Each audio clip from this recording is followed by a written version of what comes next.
I don't get it. I visited the occupied territories, Russell, during the first Intifada. I cried every day for 2 weeks. Been featured by Trump. I love the Muslims. I think they're great people. Donald Trump, the Jr. Guys, Don Jr. here. I'm going live. And so we get these kind of propped up people like Ben Shapiro who... Israel kills enough of these sons of bitches that this is not a problem. Jordan Peterson. But what happened to Jordan Peterson when he started working for Ben Shapiro at the Daily Wire? Here's the logical conclusion of that. You're your own church. You're your own God.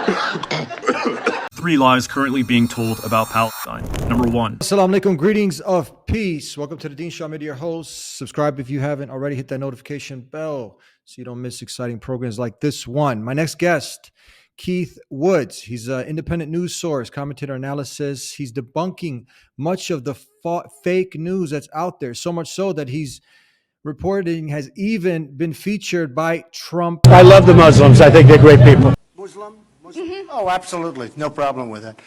Would I consider putting a Muslim American in my cabinet? Absolutely no problem with that. Do you think that Muslims pose a danger to this country? I love the Muslims. I think they're great people. Himself, that's right, Donald Trump, the Jr. Guys, Don Jr. here. I'm going live tonight. We have an exciting new episode. He's brought to light much of the atrocity propaganda that the likes of Jordan Peterson are promoting, and also his boss, his higher up, Ben Shapiro. And it's really unfortunate and sad to see that much of the stuff that's being put out there also by our Christian conservative friends that we're trying to build actually a relationship with to unite against much of the evil that's affecting us, our families, and our children. Does anyone know what a drag queen is? Leave our kids alone!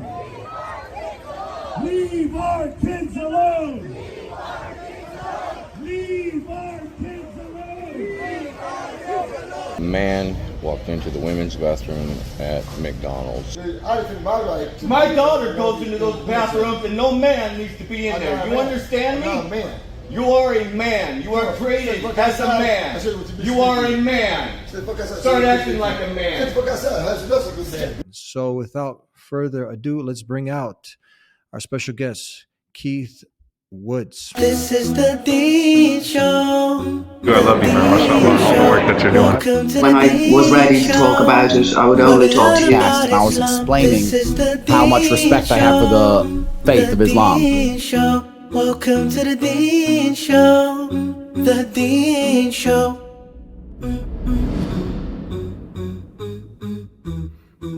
Hey, thanks for having me on. Good to be here. Good to have you with us. How are you, Keith? How's it going? Yeah, doing pretty good. Like you said, it's been full frontal assault the last few days. There's a lot of information war going on right now. Okay, before we get into your interaction with the Trump himself, the Jr. Guys, Don Jr. here.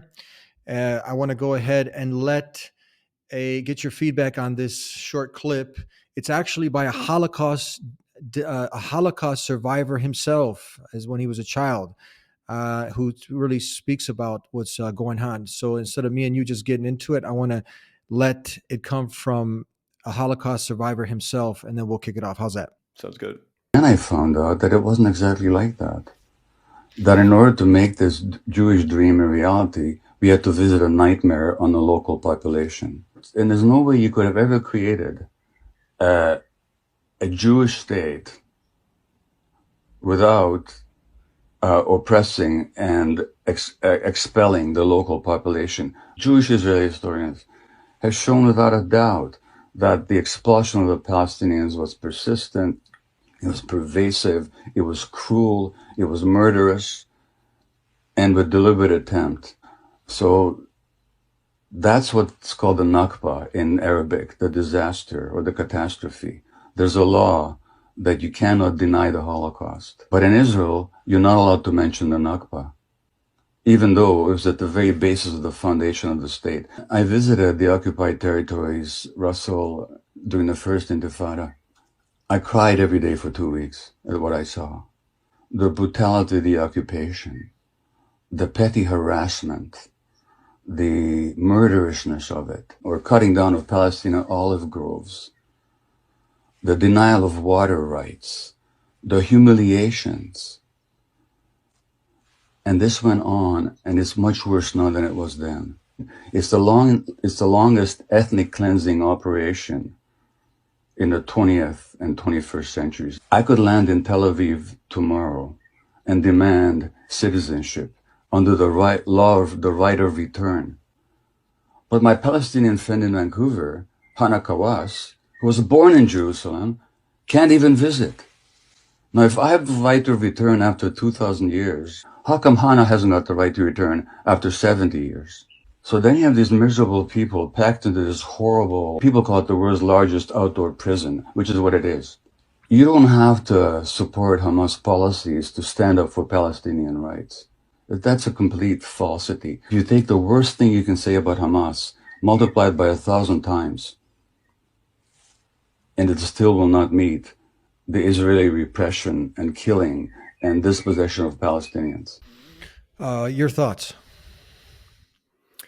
Yeah, it's a perspective we don't get much in the West.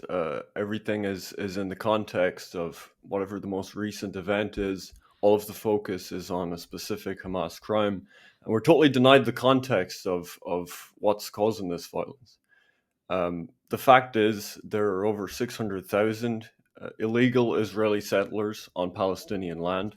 Tens of thousands of homes have been demolished by these illegal settlers. In the case of Gaza, this is an area that's 5 miles wide. That's a morning jog for some people. 25 miles long with 2.1 million people packed in there. It's one of the most densely populated areas on Earth. Half of them are children.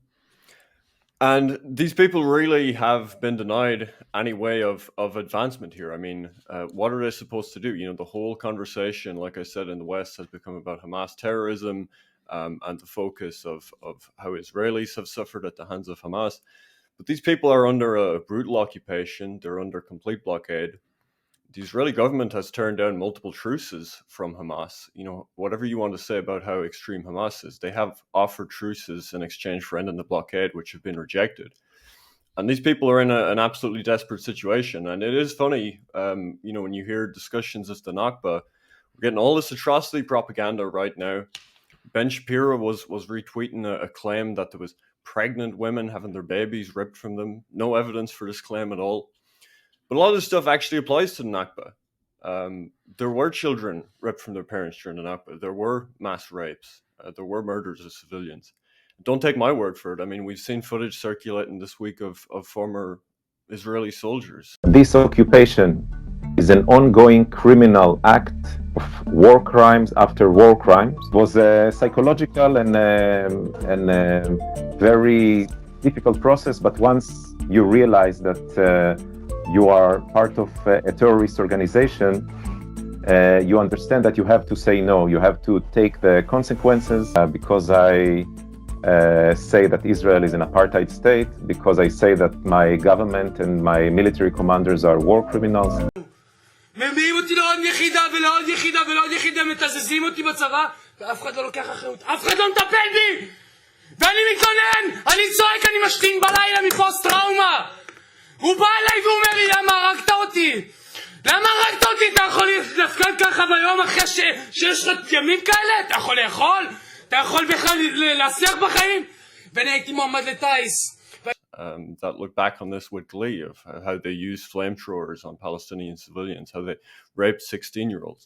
Many of them are proud of this. So unfortunately, it's a very one-sided conversation in the West. But the context that's always left out is the fact that, you know, these people are being denied statehood, they're being denied basic necessities of existence, and it's forcing this brutal situation. I want to go back to what you were saying. I want people to imagine. And I just heard the story yesterday that a friend of mine, a family member knows, that they got word, this was before everything kicked off now, that their family home, they had people coming in, they're about to take over. So you have to just get on a plane and get from over here to over there. I want people to imagine, like, you got your home that's been passed down from generation to generation, and it's been in your bloodline, your family. And then you got these illegal, this is by international, they're violating international law. This is something that now, can you just imagine? This is your home. It's your property. Imagine a home you're living in right now. Just somebody just came in and just put you on the street. I mean, it's hypocrisy to think that some people would, just sit there. You ever seen that movie, Red Dawn? I haven't seen that, no. I recommend. It's with Patrick Swayze. Maybe this is not from your generation, but this is an older movie, and Americans were under attack, I think, by Russians or whatnot in the movie, and then they can see they're coming out to protect their homeland and whatnot, and it seems very hypocritical. Like when you've seen videos with the Muslim lady, and then the Jewish settler said, "Hey, if I didn't steal it, somebody else would." You are stealing my house. And if I don't steal it, someone else is gonna steal it. I don't know if did you ever see that video? Yeah, I saw that. And the guy has a New York accent. He's clearly not even from the region. So what I'm saying is just you got to put yourself, have some empathy, some sympathy. I mean, me as a Muslim, you're a Christian. Yeah, you can say I'm kind of a lapsed Christian. Definitely culturally Christian. Yeah, but I mean, as a Muslim, this is something, according to Prophet Muhammad, we believe is the last final messenger, killing any innocent human being life. I just want to put this on there. So I don't know if you've ever seen this. There's engagement before the Geneva Convention. You're not to kill any innocent men, women, and children, mutilating bodies, cutting down. What you see in Gaza, it's just like a total annihilation, like all buildings, of innocent civilians are just being, just bombed, annihilated. People can see, and this is one of those things that you actually with Trump, he actually retweeted one of your tweets, and you made a comment after that. He said they are respectfully raping women, shooting concert goers, and kidnapping the children. They shoot and blow cut. And then because you tweeted you reported here. Can you go ahead and get into this? You reported of the respect of the churches. All I did was post this video of as retaliation, the Israeli forces bombed this very old mosque in Gaza, one of the largest mosques there, I believe. I just pointed out that, look, if we're talking about standards of military action and so on, and how terrible the violence is on both sides, well, Hamas did give orders to their fighters to respect churches and monasteries, and then you see the behavior of the IDF. They're happy to target religious sites. Got a huge backlash, but no one actually said it was wrong.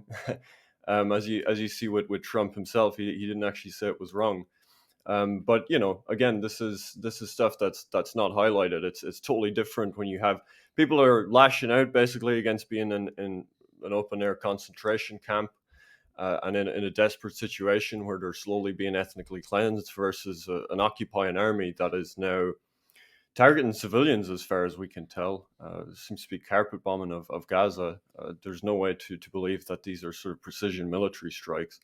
And it's just so ironic, because I remember when the Ukraine war started and we were getting this footage of buildings being bombed in Ukraine, and Putin was being called a war criminal for this. And there was all sorts of allegations of civilian shelling, and these were war crimes. Very little evidence for those specific claims, but I mean, we're witnessing it happening every day now in Gaza. Mm-hmm. That's acceptable. It's acceptable if the Zionist state does it. I just want to make a caveat here, just as a Muslim, and Muslim simply means as we go along, I'll just educate the audience, because they hear some of these words and they're like, they have associations that are totally the opposite. A Muslim is simply one, by definition, who submits his will to the creator of heavens and earth. So as a Muslim, I don't know about much of these groups in there.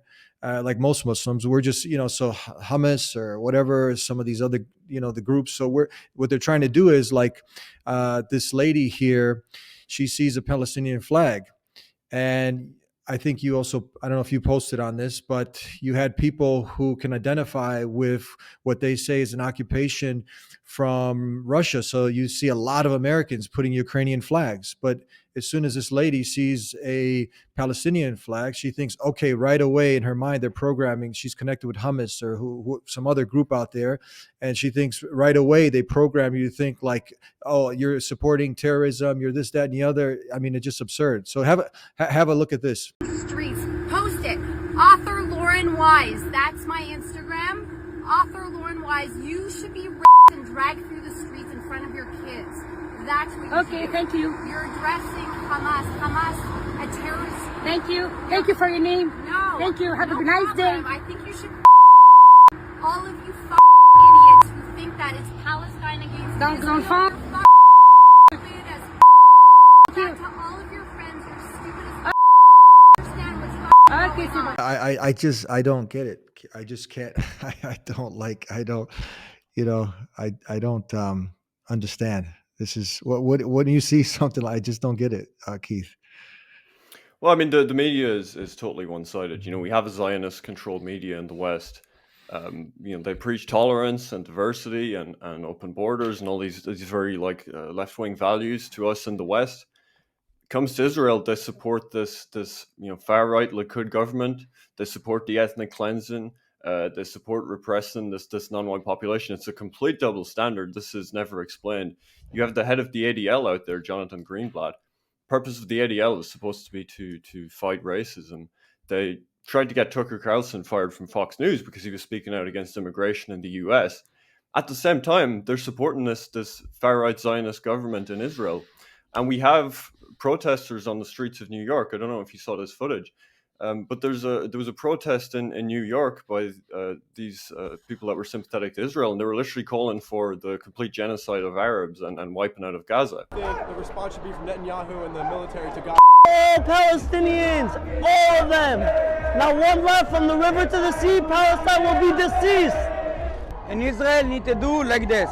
You see? Now Gaza, like this. Gaza need to do like this. Or like this, but all this Jewish. Two options. What do you think the response should be to Gaza? We gotta wipe them off the talking about every flatten them like a parking lot. Yeah, wait. Flatten them out once and for There's all. nothing else you can do. I think now it's the time that we need to erase Gaza. Jonathan Greenblatt is silent on that because Greenblatt and the ADL, of course, are themselves Zionist, and they support the Zionist entity. So we see this double standard across the media. It's never questioned. The pro-Israel position is always taken. And unfortunately, people in the West get that propaganda from all sides.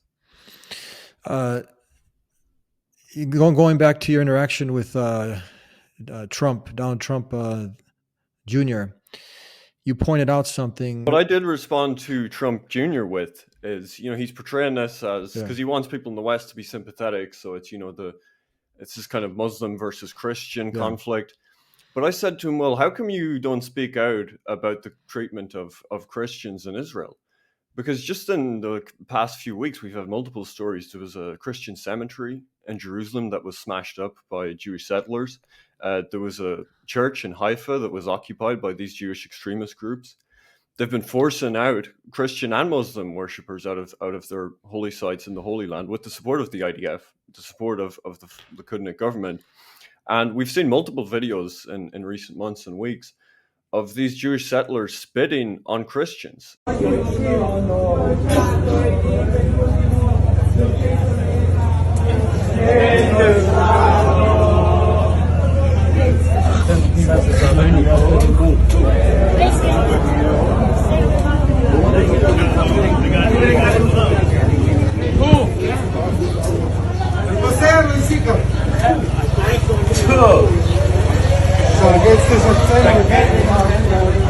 As they're doing the Stations of the Cross through Jerusalem, you see these Jewish groups spitting on Christians.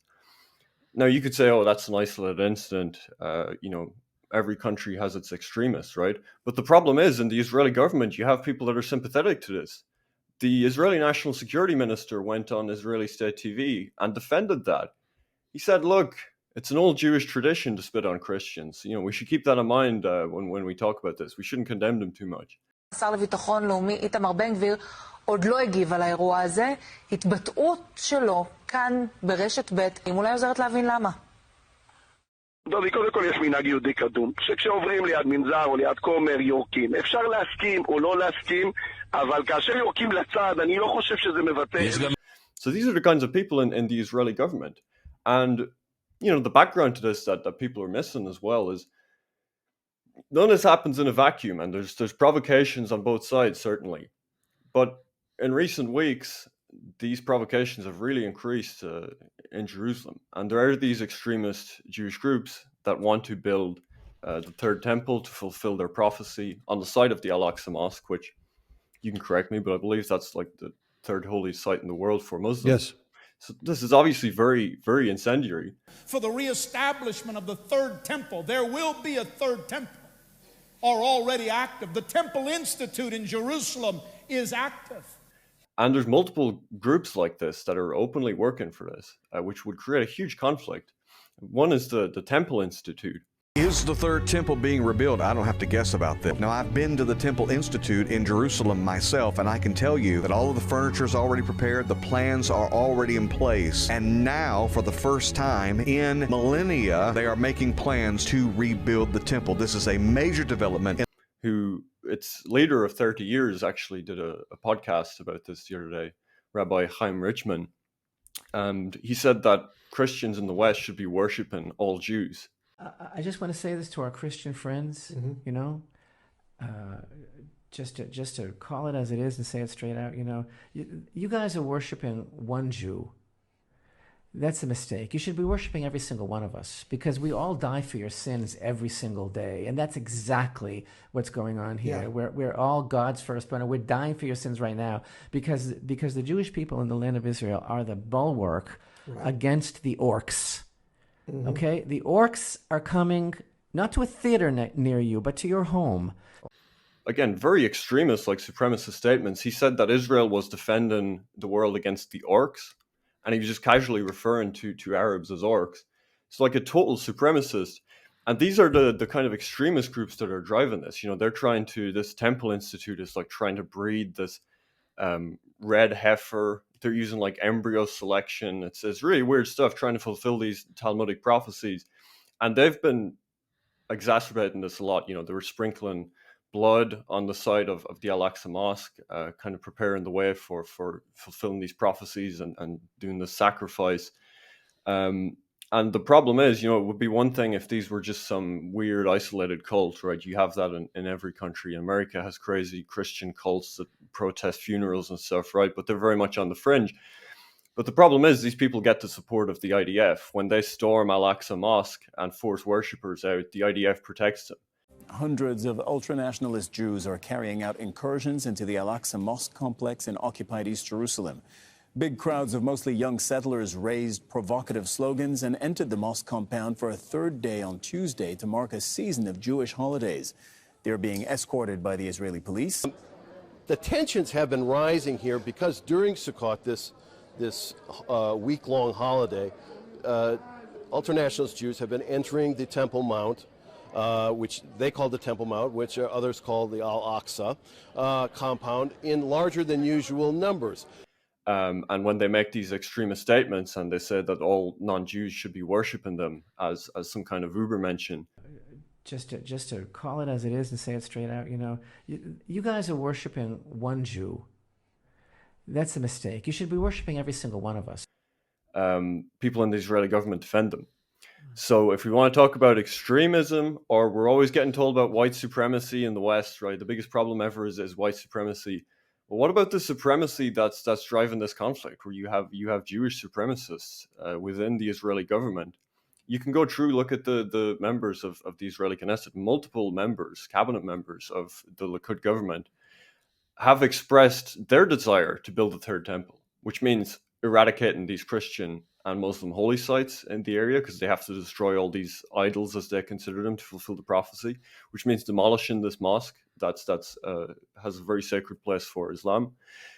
This is a totally extremist position, but it's accepted as normal increasingly in the discourse in Israel amongst Israelis, and again, never reported on in the West. Back to what you were discussing here, that today we are witnessing the creation of atrocity propaganda in real time. What is atrocity propaganda, and how has it been used to win support war?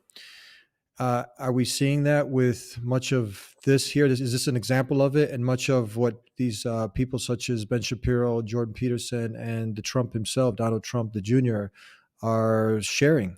3 lies currently being told about Palestine. Number 1, 40 babies were beheaded. This is completely false. No evidence has been provided for this. The claim comes from this journalist during a walk and talk. She makes the claim saying, I see in the distance more bodies being covered. Babies. Their heads cut off. Later in a tweet, however, she admits that she did not see bodies, but heard a soldier talking about it. Number 2, people were raped. Also false. There is no evidence of this whatsoever. Much of the atrocity propaganda that you're talking about, and you've debunked a lot of this stuff. Is that correct? Yeah, I've been trying to keep ahead of this. I expected this kind of thing to come out because this is what they always do in times of conflict. And I would just say to Muslims as well, you know, you see all of these kind of conservative commentators in the West that are promoting this stuff. These are really astroturf propped up people. You know, a big part of this is that there's been so much censorship across social media that conservatives and nationalists and patriotic people in the West that oppose wars for Israel, that oppose the Zionist agenda, they're just censored off these platforms. So they don't really get a chance to push back. And so we get these kind of propped up people like Ben Shapiro who... Israel kills enough of these sons of bitches that this is not a problem. Whenever anyone suggests that Israel is willfully killing civilians, that is the most ignorant, bigoted, anti-Semitic bullshit ever said. There cannot be a ceasefire. Anyone who calls for a ceasefire is a terrorist sympathizer under these circumstances. You know, he doesn't care so much about American heritage or culture, but he uses his last video to try and raise funds for the IDF. He doesn't represent the average American. These people don't represent the average person in the West. But I certainly expected to see this kind of atrocity propaganda. And in that thread, I go through the history of this. You know, it's very interesting. One of the first examples of this was a 1641 rebellion of the Irish against English rule. And you saw these reports in Britain, in the English Parliament and the early version of the press, where they were talking about the Irish rebels were ripping babies from pregnant women. And, you know, they were torturing women and children and all this kind of thing. And these reports were used to justify a pretty brutal crackdown, and later Cromwell executing prisoners invoked this. And it's incredible. You see like identical kinds of stories now when you see Ben Shapiro to his 6.1 million followers retweeting a claim of women being ripped from pregnant children by Palestinians. So the playbook actually hasn't changed much in all those centuries. But we saw some recent examples of this specifically related to the Middle East as well. I mean, when the US was justifying its attack on Iraq with the first Gulf War, there was this famous testimony by this Kuwaiti girl who was 15 who said that she had witnessed babies being pulled from incubators by Iraqi soldiers and left to die on the ground. And the first Bush invoked this a lot in justifying the war. These are baby killers. This Iraqi army, they rip babies from incubators, right? Who could oppose baby killers? Who could oppose fighting baby killers, rather? It turned out this girl was actually the daughter of the Kuwaiti ambassador to the US. And this campaign had been organized by a front group, a Kuwaiti public relations committee that was actually run by an American PR firm. So the entire thing was fake. The entire thing, her testimony was pre-planned. They invented this story because it was good atrocity propaganda. And note that they always go for the baby killers. They always go for the children, right? Who could oppose people that want to fight baby killers? And the point of these stories is to dehumanize the other side. And it's very important to the Zionist cause, because the way they fight these wars is they target civilian populations. And if you want to justify that, you have to invoke some kind of collective guilt on these people. You have to say that these standard sort of Western ideas that have been adopted internationally about rules of war and civilian engagement and just war, these don't apply, because actually this entire group of people are guilty, and they're guilty of this collective evil. And the most obvious way you can invoke that everyone is going to agree is just morally beyond the pale is targeting of children. And what do we see yesterday? We see this claim, 40 beheaded babies. The source was Israeli news network. I've yet to see any verification for this. It's been out 24 hours now. Supposedly the Israeli army said that they have no information about this. But this went all across Western social media.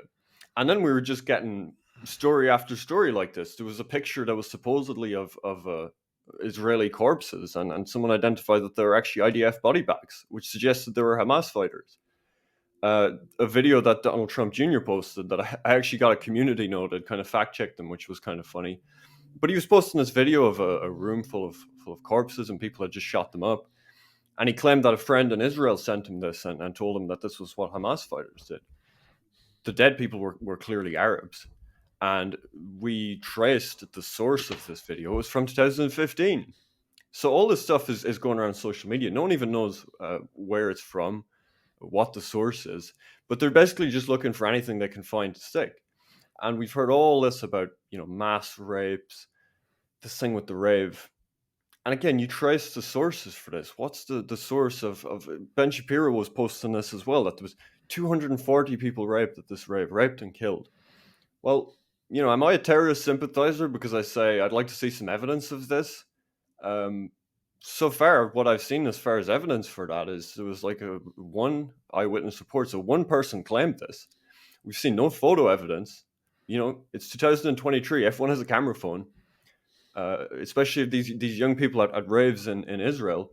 There's no photo evidence. There's no video evidence. There's no corroborating evidence. There isn't even a second eyewitness that reports this. And just increasingly, these stories get debunked, not within hours, but within minutes. But they still reach millions of people because you have these centralized Zionist influencers in these networks that prop each other up and push this out there. And they do it in a way that they know will appeal to a Western audience. As far as the rave goes, I saw footage yesterday that there was actually Israeli police at the rave that engaged in a firefight with the Hamas fighters. And the claim was they were using the ravers as human shields. Now, I don't know if that's true, but certainly they were there covering with them and between the crossfire. So it wasn't as clear-cut a picture as they just descended on and attacked all of these civilians. But that's not even to defend that specific action, but it's just to say that we're not getting the full story here. And people are putting this out without fact-checking it, without any standard of evidence or investigative journalism. And it's because they support this agenda. It's because these people are bought and paid for by powerful Zionist influences. In the case of Ben Shapiro, he said his loyalty to Israel is his loyalty to the US comes from the fact that they support Israel so much. And these people have a clear agenda, and it's clear that they are misleading their audiences. Mm-hmm. We tried to push back against it, but it's just such a, like I said, a full frontal assault on the information warfare front. I don't know if you heard of UFC fighter, one of the legends of the UFC, Jake Shields. Mm-hmm. I don't know if he was following you before. I recommended that he follows you and for some balanced, fair reporting. And he's also somebody who is discussing what we're talking about. Much of these fake videos. It's amazing how much propaganda and fake videos we are seeing online. Social media is making it easier for us to direct lies, but imagine how much fake history we are taught. He even goes deeper. Despite that many countries will throw you in jail for questioning history, soon they will need to pass laws questioning current events. So it's he's someone also. You mentioned this term astroturfing. Can you go ahead and explain? Most people don't know what that term means, but this is really important that people know this term astroturfing, what that actually is. Yeah, astroturfing is when a powerful interest props up a kind of fake entity to represent a cause, presenting it as something else. Now, the perfect example is what I talked about with the Kuwaiti baby story. Yes. Is you had this Kuwaiti Public Affairs Committee that was supposedly this kind of neutral committee that's just reporting on what's going on in Kuwait. It's actually run by a PR firm that is specifically designing strategies for how do we get the American public to support a war in Iraq. So that's the perfect example of astroturfing. Mm-hmm. Now, what you have to realize about political discourse in the West is it's entirely astroturfed. And I would say specifically on the right, because when people gravitate to, right-wing, or you could say conservative beliefs in the West, I think they tend much more to have my instincts. I want to preserve my identity, my heritage. I'm Irish. I share the views of the majority of Irish people. I don't want to lose my nation to this liberal, globalist, multicultural way of life. I want to preserve the things about Ireland that I value. And I think that's how most Europeans feel. They're really not interested in conflicts in the Middle East and sending weapons over to use on Palestinians. This is a hard sell for the average person. But what happens is you look at the conservative movement and you look at Charlie Kirk, who's the head of TPUSA, this big conservative students movement in the US, and he's funded by Zionist billionaires. You look at Ben Shapiro, and he's an ardent Zionist. He declares his loyalty to Israel on every show. He's raising money for the IDF. His employee is Jordan Peterson, What happened to Jordan Peterson when he started working for Ben Shapiro at the Daily Wire? Here's the logical conclusion of that. You're your own church. You're your own God. This was a guy who had a huge audience, captive audience of young people. He taught them meaning. He taught them that there's something wrong with liberalism. There's something wrong with this liberal individualism that's being given to you, and people gravitated to that. And then what did he do? He joined the Daily Wire and he took trips to Israel. And there was pictures of him having dinner with Ben Shapiro and Benjamin Netanyahu. And then he was given these phone-in interviews with Netanyahu. And now he's on Twitter saying, give them hell, Netanyahu. And he's telling people we need to go after Iran. He's pushing the Zionist propaganda. And it's like you can go down the list of all of these big conservative influencers that are propped up. The editor of Breitbart, people might be familiar with Breitbart. This was a publication that became very popular during the kind of first Trump movement. And it does represent that kind of populist, Trumpist energy. The editor of it is a guy called Joel Pollak. And he came on Twitter after taking a break for the Sabbath. He came on the weekend. And he said that Gaza needs to be flattened. People there need to be wiped out.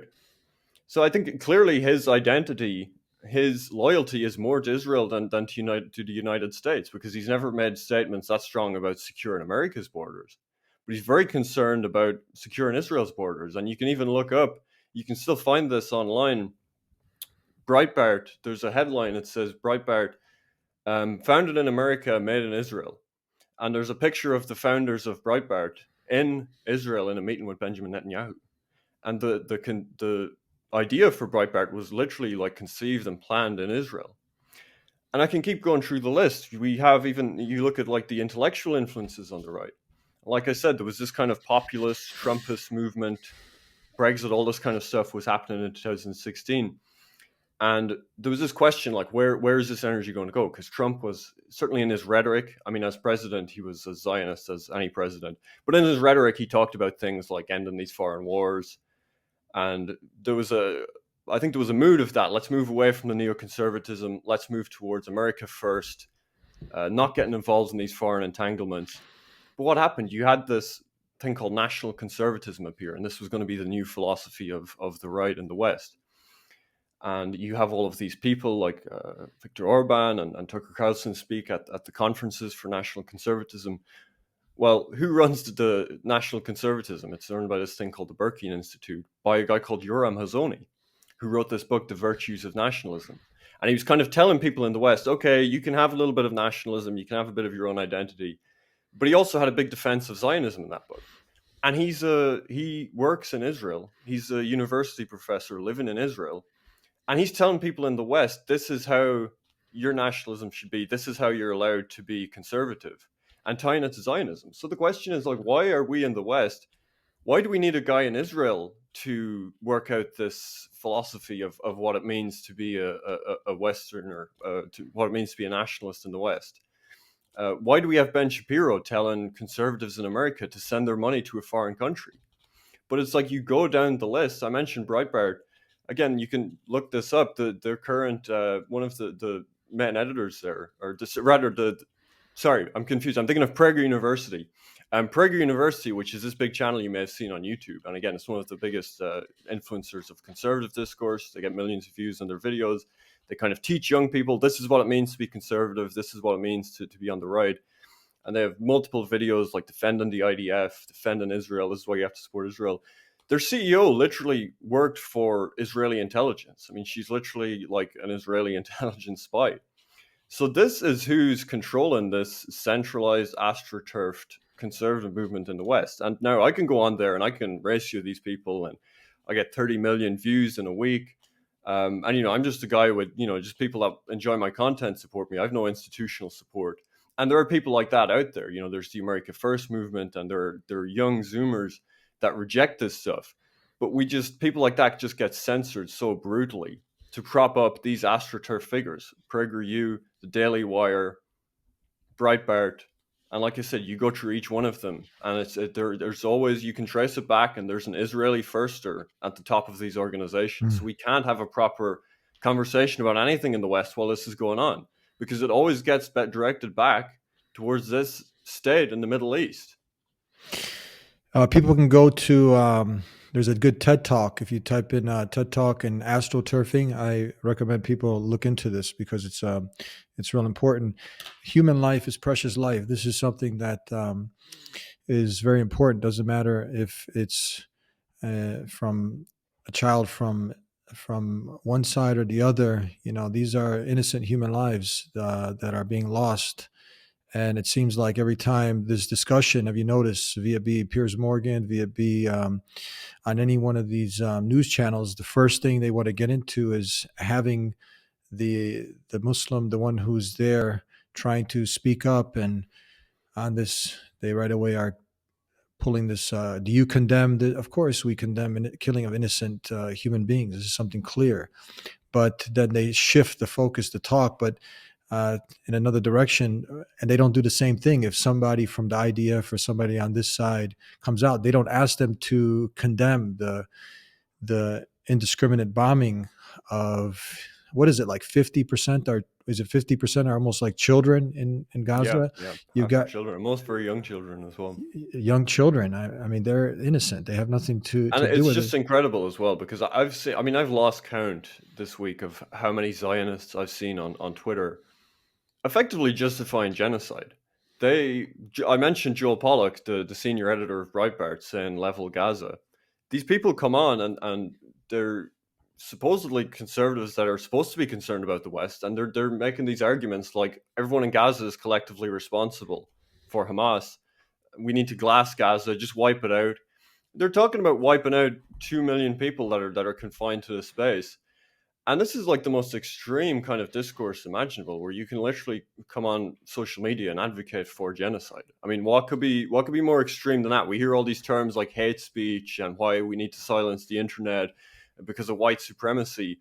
Well, you have these Zionist ethnic supremacists on social media freely advocating genocide as a form of racial revenge. But then you have conservatives. Someone like Nick Fuentes. He's censored. Okay, he said some controversial things. You could find the most controversial stuff he said. He's never advocated genocide in an entire people, but somehow this is accepted. It doesn't make any sense in the terms that these people treat the rest of our politics. Like I said, Jonathan Greenblatt, he's the main person responsible for censorship. His Anti-Defamation League, which is a explicitly Jewish activist group. And he is trying to censor people for pretty moderate beliefs. He led this advertising boycott of Twitter when Elon Musk took over, that Elon has said now cost Twitter 60% of its advertising revenue.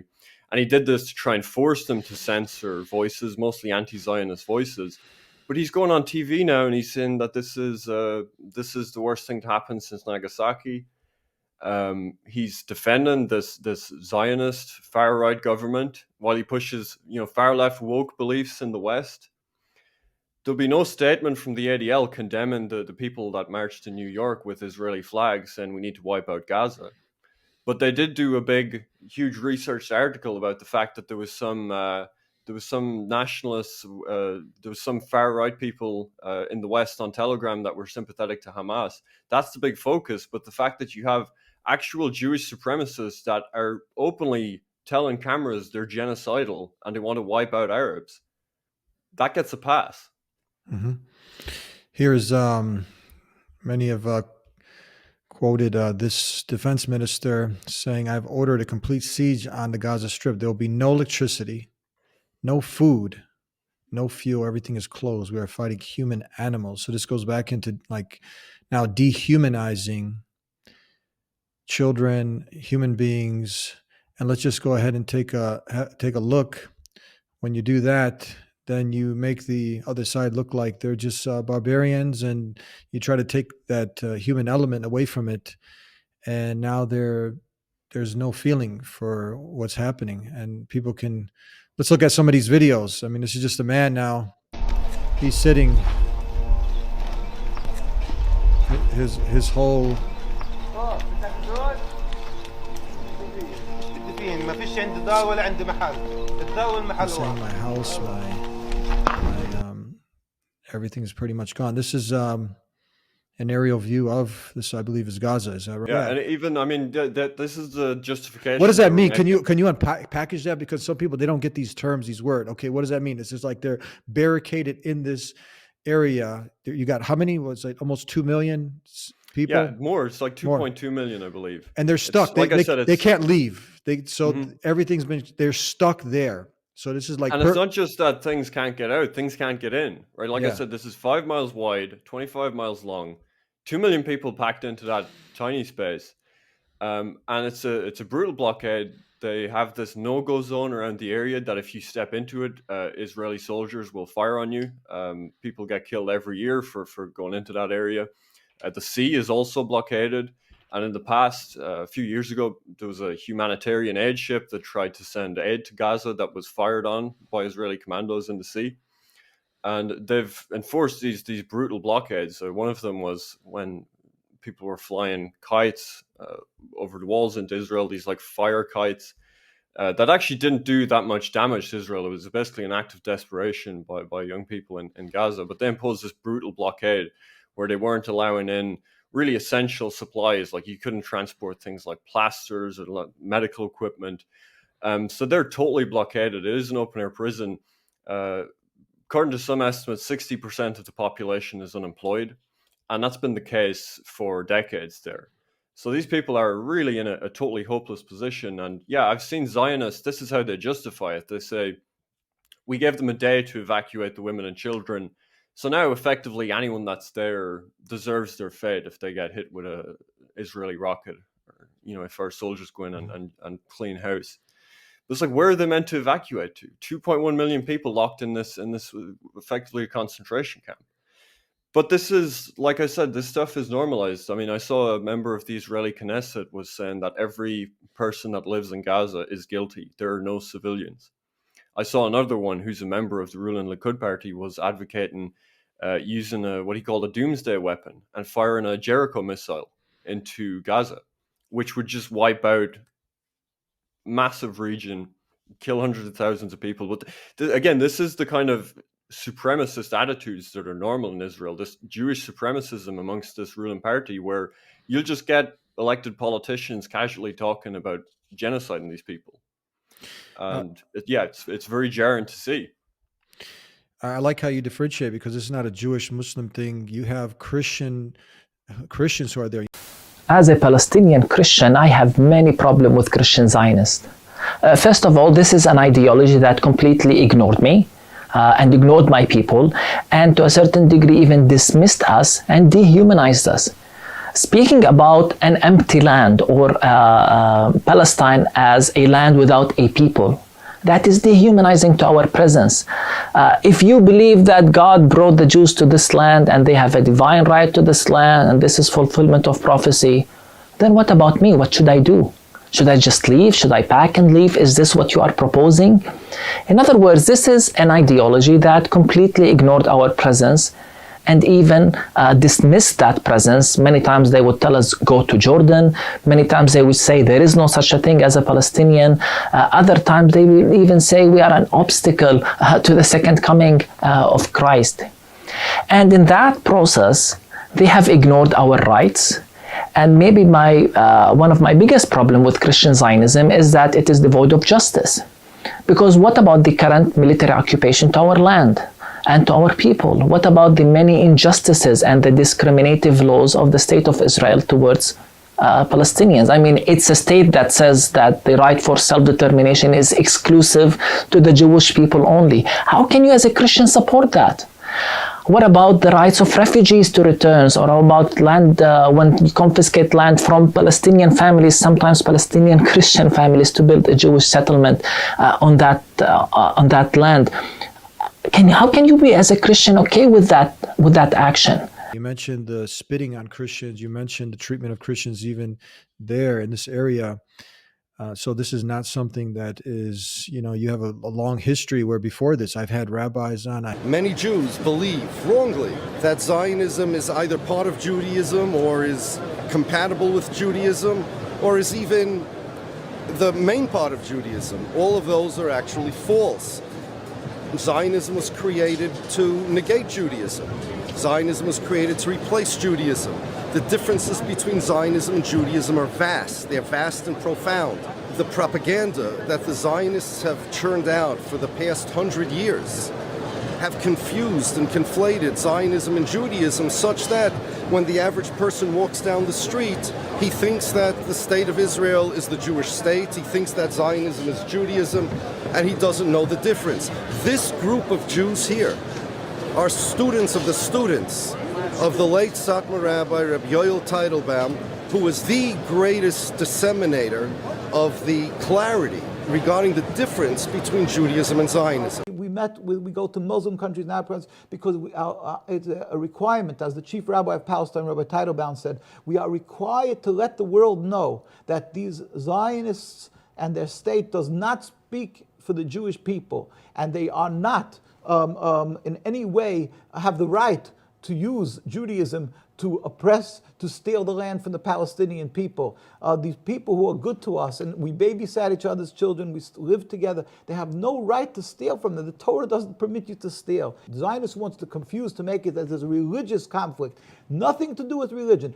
On the contrary, the Muslims and the Arab people were for us our friends and our patrons, the ones who protect us and provide a safe haven. And they should not be full victim of this evil movement of Zionism. With God's help, if you will remove this impediment to peace, Zionism, a relatively new ideology, so 100 mere years, then the Jews and Muslims and Christians were living for hundreds and hundreds of years, and it was never a problem. I had also, I don't know if you heard of Miko Pilid. Famous rabbi who lived in Jerusalem. He was one of the anti-Zionist rabbis, like Rabbi Weiss that you interviewed. And he was interviewed by a student of his, and the student said to him, if you were in charge today, what would be the first thing that you would do? And this rabbi said, the first thing I would do is I would ask the Palestinians to come back. And the student says, why? What are you talking about? They're terrorists. They want to kill us. And the rabbi, his name is Rabbi Amram Blau. And the rabbi said, who told you that? Who told you that the Arabs were going to kill us? We had great relations with the Muslims and the Arabs back in the day. You know, his family lived in Hebron and his family lived in Jerusalem that always had, Jewish minorities. He said we had great relations. We shared the same values. We shared a similar culture. We all treat each other with respect. It was only when the Zionists came at the beginning of the 20th century that the terrorism began, that the violence began, and it was initiated not by the Palestinians, not by the Arabs and the Muslims, but by the Zionists. Israeli, also Jewish, who's also speaking out against this. And he talks about, like many, that Jews, Christians, and Muslims are actually living in this part of the world. They were living there for centuries in peace. And it's not until recently, until this started happening, that this land was stolen. And now you have all these injustices that are happening, that now this is causing what's erupting in this part of the world. It's very sad to see. Yeah, and that clip you played at the beginning, Gabor Mate, he's very critical of Israel. You have people like Norman Finkelstein, one of the most influential academics, who's Jewish, who's critical of Israel. Noam Chomsky, Ilan Pappé, who wrote a book, The Ethnic Cleansing of Palestine. That's kind of the authoritative book on the Nakba. So yeah, it's not a question of all Jews, but it is an issue of, there is this ideology of Jewish supremacism that is very common within the Israeli government, within this far-right Likudnik government, and within these extremist Talmudic groups like the Temple Institute, who this guy representing it says that Israel is fighting orcs. You guys are worshiping one Jew. That's a mistake. You should be worshiping every single one of us, because the Jewish people in the land of Israel are the bulwark against the orcs. And says that everyone outside What are orcs? Israel, What are orcs? Orcs, as in, the kind of ghoulish monsters from Lord of the Rings. That's how he refers to non-Jews in the podcast he was on. And he says that all non-Jews should worship Jewish people collectively. Why, explain this to me. I cannot wrap my head around this. because Muslims, we love and revere Jesus as one of the mightiest messengers. We can't say one disrespectful thing about him. When we say Jesus, we say peace be upon him. Obviously, we don't agree that he's God or literal son of God. We believe, like in the Bible, he's called a prophet, he's a messenger. That's a different discussion, debate. But what I'm saying here is that we have such respect for his blessed mother, Mary, Maryam. There's a whole chapter in the Quran named after her. Okay, my point is, why is there such a connection now here with this other group who disrespects Jesus, who talks, evil about his mother, and now you have Christians? I believe, what is it like? What's the percentage wise of Christians who are actually Zionists now, and they've taken like Muslims almost as the enemy, and they're over here, getting spit on, disrespected, and whatnot, and we'd love peace for all of us, to work together on many of the common things that we have in common. But this just doesn't like make sense to me, that you have these evangelical Christians who are out there and they're propping this up and helping this to happen, much of these injustices. And what are your thoughts on this? Why is this? Yeah, it doesn't make sense that you have these people telling us that the ultimate conflict is Christianity versus Islam. I mean, like you said, Jesus is revered as a prophet in Islam. If you look at what the Talmud, which is what these people follow, they have a lot of religious books. It's the Torah isn't their main book. It's the Babylonian Talmud. And if you look at the Talmud, what it says about Jesus is, we don't have to get into it, but people can we go don't have look to get for. into it, but I know what you're disrespectful talking about. Yeah, would be an understatement, right? But yeah, unfortunately, you have these Christian Zionists that think they have to fulfill this prophecy by giving these Talmudic Jews a homeland in Israel, and by supporting any kind of oppressive action they do against Palestinians. Now, there's an interesting history on that. There was the so-called Schofield Reference Bible that was made very popular in the US after the First World War, that had a lot of this dispensationalist stuff about, how history is broken down into eras and it's necessary to bring about this Jewish state in the Middle East. And people are kind of hopped up on this stuff. Now, that's not common theology in Catholicism or in Orthodoxy, but it has spread in a lot of these evangelical churches. And again, I would suggest if you look into the history of that and why that spread and why from that, I heard something about this. This kicked off with the Schofield Bible. Okay. Yeah, and again, I'd suggest if you look at the kind of interest that promoted that and wanted Christians to embrace that, again, it's these Zionist influences that certainly want to have Christians under their thumb like that. But yeah, I mean, theologically, historically, it doesn't make any sense. I mean, there was a pope, I don't know, was it Benedict XV? It was one of the popes that said the Holy Land could never belong to modern day Jews. And, if you look at Christian theology, I mean, Israel, the people of Israel, Jesus brought about the new covenant. So Israel is supposed to be, that's the covenant that Jesus brought about. That would be, if you're Catholic, Israel is the Catholic Church. It's not this state in the Middle East that is this Zionist political entity that you have to support of people that deny Christ. So it doesn't make any sense, like theologically, historically. It's very much, again, we talk about AstroTurf. This is very much a modern phenomenon. It's very much tied to the US and their support for Israel. But unfortunately, this has captured a lot of people. But I do think a lot of Christians are waking up to this. I think that's what I was going to say. I see a lot of Christians who are pushing back and waking other Christians up about this. Yeah. And if you look at young people, if you look at the trends with young people, like I said, there are a lot of people in the West that are tired of liberalism and are looking for something more meaningful. And I think you see that even with things like the popularity of the Tate brothers and even Jordan Peterson when he was popular. But if you look at the trends, like young people that go back to Christianity, it tends more to be more illiberal, like Catholicism, Orthodoxy, something that has more of a tradition. And also, if you look at support for Israel, it's very much a kind of generational thing. The boomers definitely big supporters of Israel in the US. But as you go down to generations and you get to the younger conservatives, they're very much ambivalent about Israel.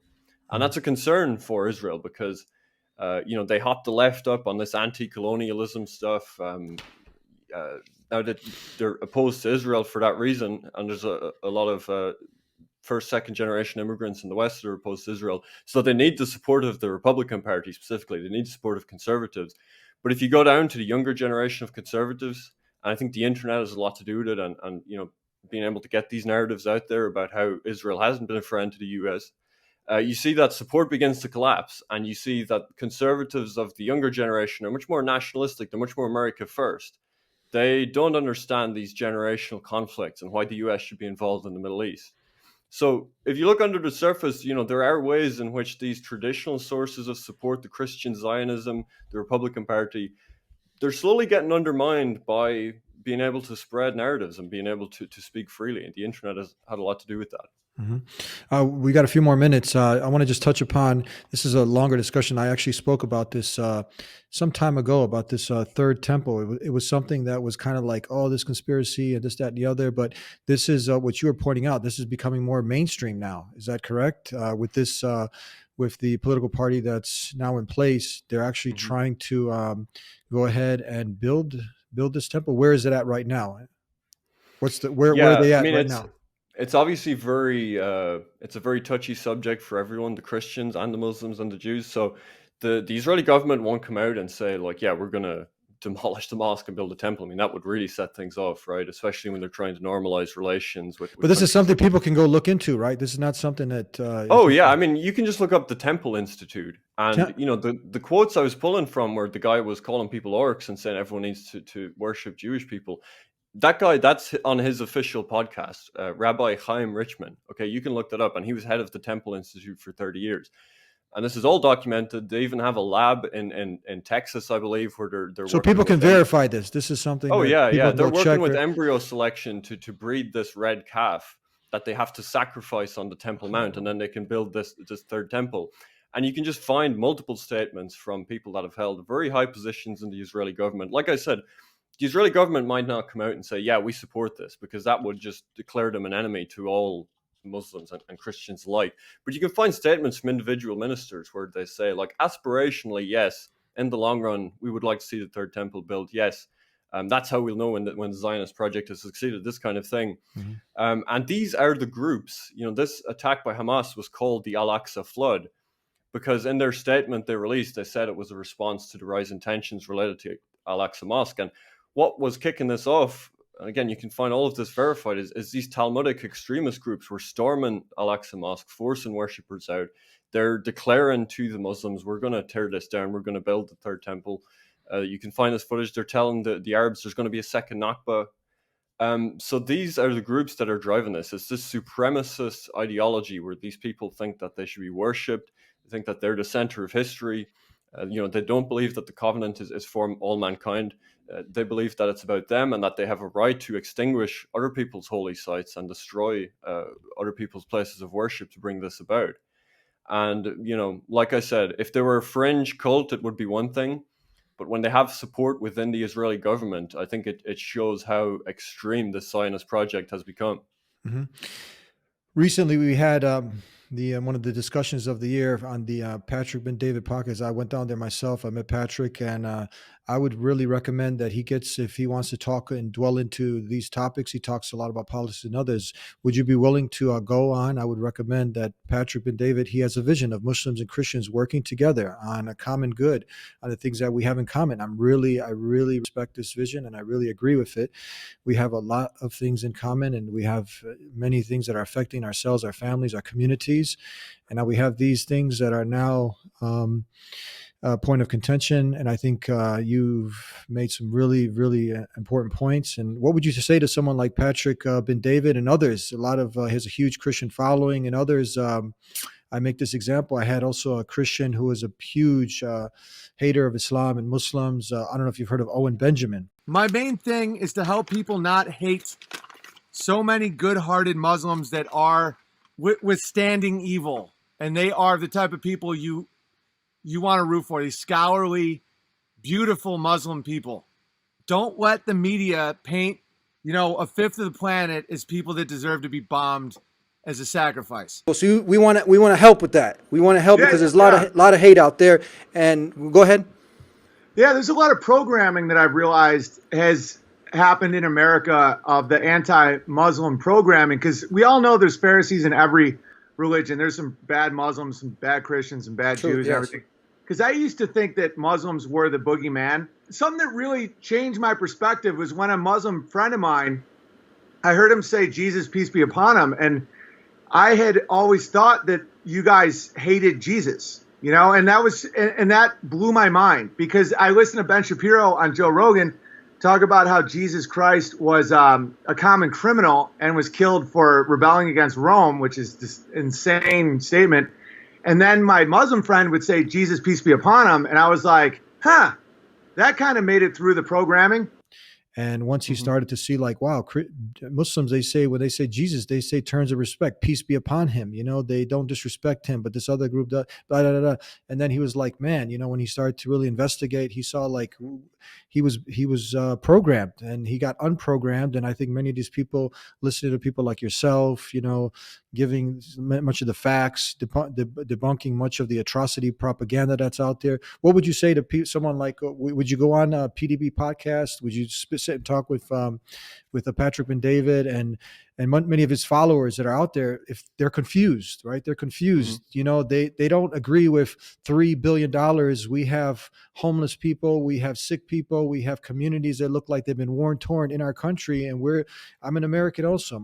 I was born here. I want the best for my country.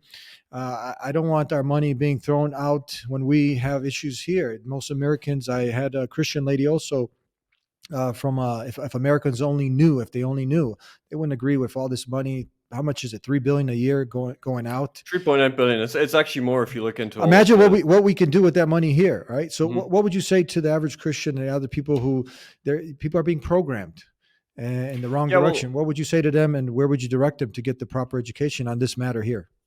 Well, I would just repeat that the conversation in the West is very centrally controlled by figures that are very focused on this one specific topic.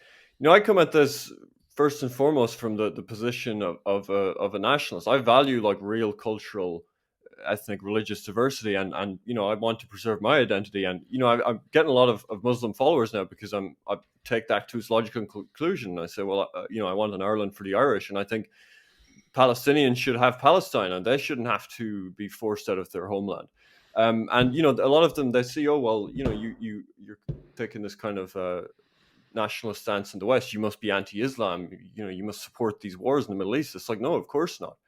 You know, people in the West, we want to be left alone. We want to have our own cultures and traditions. It's not us that's pushing this. It's these Zionist figures that have captured the conversation. I went through all of the lists of big influencers, and we get redirected all of the time. If people in the West are concerned about losing their identity and culture, and if they want to preserve that, if they do something like oppose immigration, they get distracted. They say, no, the problem is actually Islam, and we need to reform Islam. You know, this was popular. You had these figures like Tommy Robinson, where he was representing people that were concerned about multiculturalism, and then he said, actually, the problem is Islam, and Islam needs a reformation, and we need to make the Muslims good liberals and feminists, and then everything will be fine. And so he puts people, and these figures put us normal Westerners in opposition to Muslims, as if we have to do this imperial project to change other people's religion, just because we want to preserve our traditions and identities. So the conversation is totally manipulated. If there were people that could actually express that and could actually express a proper, even if you look at the US, if someone expressed a proper America First position, they'd say, why are we supporting Israel when it bombed the USS Liberty, an American ship? Why are we supporting Israel when it's creating all these enemies for us? When, you know, the previous terror attacks on the US have been justified by their ongoing support for the apartheid state in Israel. So I think if there was a proper conversation, if people could have an open dialogue about this, things would turn very quickly. And that's what you have to keep in mind, is there are very powerful interests that work very hard and throw a lot of money into controlling this conversation. As far as where to look, I mean, you can follow me on Twitter. You'll find the people I retweet. There are still some good voices out there. You know, I was banned off Twitter for a year and a half. So like I said, we get suppressed hard, but you can follow me. Jake Shields is a good example. These are guys that were pushing the Bandy ADL tag as well, trying to end the Zionist censorship of the internet. Lucas Gage is another one who I repost a lot.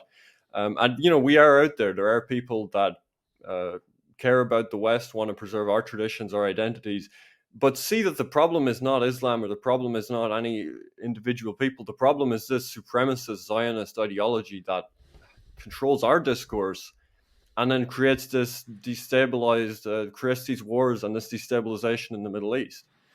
And you have waking people up about that. And you have I've interviewed a lot of Jews rabbis and whatnot, like I said earlier, who make this distinction and who are against this same movement, Jews themselves. Yeah.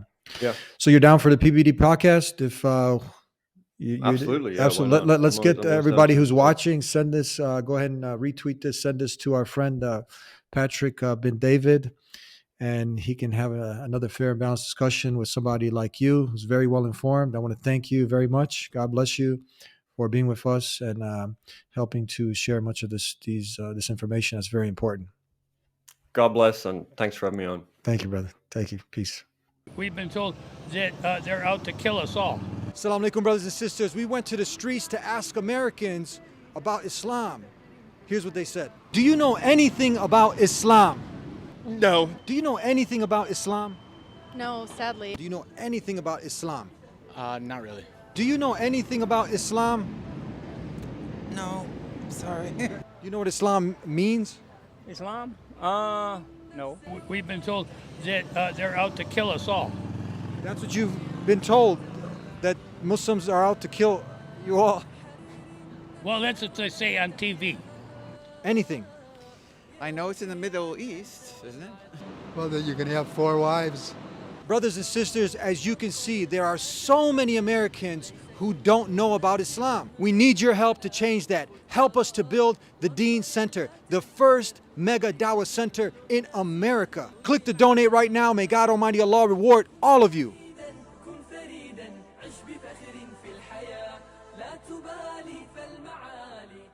Not leave without giving you a gift. If you're not yet Muslim and you're tuning in to see what these Muslims are talking about and you like a free copy of the Quran, go ahead and visit TheDeenShow.com. We'll take care of the postage and everything and get it delivered to you. And if you still have some questions about Islam, call us at 1-800-662-4752. We'll see you next time. Until then, peace be with you. Assalamu alaikum.